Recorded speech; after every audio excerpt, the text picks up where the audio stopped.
welcome to Daytime Ottawa. My name is Dylan Black. This is Rogers TV. Very excited to kick off the show with somebody you'll recognize right away. She won a gold medal back in 1968 in France, and her name is Senator Nancy Greene Raine. She joins us. Thank you. How are you? Good. It's good to see you here. You've had a busy day already. I have. I was out at Jacques Cartier Park taking a look at the Snowflake Kingdom, as they call it, and seeing what was happening. Is amazing how many kids there were there, and just all kinds of things happening. What a great way to promote healthy outdoor activities in the wintertime. And yeah, it was fun. Okay, so if we can go back just before we start talking about Winterlude and all this amazing stuff that's happening here, 1968, so we are celebrating 50 years since that big win. Yeah, a long time ago. Okay, you still remember the excitement of winning gold and how that felt when you heard the anthem? You know, you'll never forget that, because it's so powerful and so emotional, especially I think when you're on the podium and it really hits you that you've achieved your dream. And you know, I had been working for 9 years. And you're standing there and you should be happy, and you want to cry, and you're trying so hard not to cry. So I always tell the athletes when they go to the Olympics, wear waterproof mascara. You will cry and let it come. Yeah, you know, but you know, the beautiful thing today is the TV coverage is so great, you could see all those emotions. Oh, of course. Yeah. Of course. So what exactly were you taking part in this morning with the Winterlude festivities? It was really great that the Canadian Ski Council, and this is an organization that supports all kinds of things in skiing, like ski resorts, the ski patrol, ski instructors alliance, everything. It's like the umbrella organization. They made a donation today of $150,000 to the three organizations that develop the athletes in Canada, the freestyle skiing, alpine skiing, and snowboarding. So there's those organizations are always needing to have funding to do what they do, and so it was really good to see the resorts especially step up. Okay, and a bunch of young people were there as well, ages of 5 to 8. Yeah, what were they doing? there's an area in the park that where they've got set up, and I think they've been doing this for a few years, and it's really well set up. It's a very, very gentle little slope, and there are instructors there and equipment, and it's absolutely free of charge for any child between the age of 5 and 8 to come out and try skiing. And they will give you the experience of skiing. The kids walk up a little sort of carpet area and turn around, and then the instructors help them the first time, maybe the second time. On the third time, they're doing it themselves. And as soon as they get to the bottom, their eyes light up and they realize they can do it, and wow, that was fun. And then they're going back up as fast as they can to do it again. Yeah. So to me, it's a wonderful way to introduce the fun of sliding down a hill, standing on your feet, which is what skiing is all about, and to kids. And there's snowboarding there as well, so it's great. You clearly still have that passion for skiing.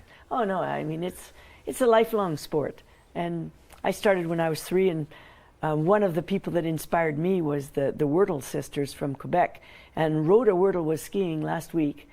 She's 96, and there's a YouTube clip of her skiing. Oh, that's something. Okay. So you have many years to get to that point. Many, many, many years. What about the murals as well, the snow murals that have been unveiled? Yeah, it's impressive. Yeah. Man, the talent of the carvings, it's just huge. And you know, this is, I was there last summer and saw the mosaic area, and so they've got that all done as well. And really the artisanship that goes into those snow and ice carvings is pretty impressive. And of course, they have one of me there, and I'm looking at it and saying, "Ooh, I don't think my legs were ever that big." but you were. I mean, but no, it's a thrill. Yeah, I'm sure it looks amazing. But not only that, you're also immortalized as a new stamp has been put out. Yeah. Issued with different other amazing athletes. What's it like to have this stamp of you? There's a picture of it right now. Does that feel? It's got to feel pretty good. It is, and it was nice being part of a group of 5 different stamps representing myself and Sharon and Shirley Firth, and then hockey and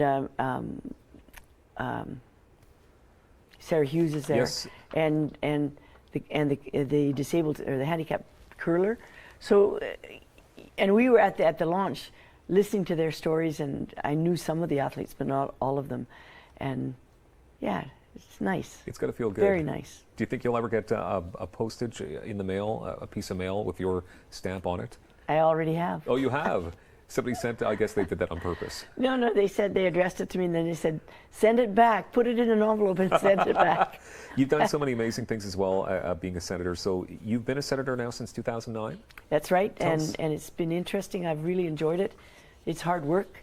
And everybody says, have you been to the museum? Have you been here and there? But you know, when we come in from the West as a senator, you're kept busy from the time you arrive to the time you leave again. Mm-hmm.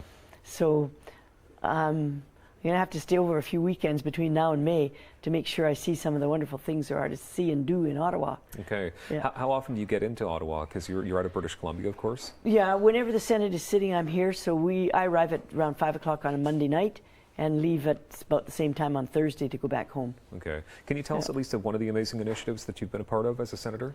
Well, you know, I decided, I guess maybe 3-4 years ago, that I should be really actively pushing and promoting healthy, active living. And it came about because I'd been on a committee that studied the rising rates of obesity in Canada, and it's pretty scary. Okay. So. All right. How do you feel about the Olympics kicking off, of course, tomorrow? How do you feel about Canada's chances? How things have changed, perhaps, over the years? You know, the more they change, the more they stay the same. It takes the drive and the passion of the athlete for their sport and their hard work to get there to the top. But now we have a very good support system in Canada, much better than when I was racing. And so we as Canadians should be very proud of what our athletes can do. And we're looking, we could win 30 medals. We would be disappointed if we win anything less than 25. Wow. So it's going to be great. That's a lot. So things have changed a little bit over the years. Senator Nancy Greene Raine, thank you so much for being here today. SkiCanada.org, of course, place to go for people to find out more about the world of skiing. You're probably just aching to get on the slopes right now, aren't you? Pretty soon. Yeah, that's great. Thank you. Thank you so much for being here. Nice to have you, a real honor. We've got more Daytime coming up in moments on Rogers TV. We'll be having the Mom in the Know in the kitchen. Julie Finley is next.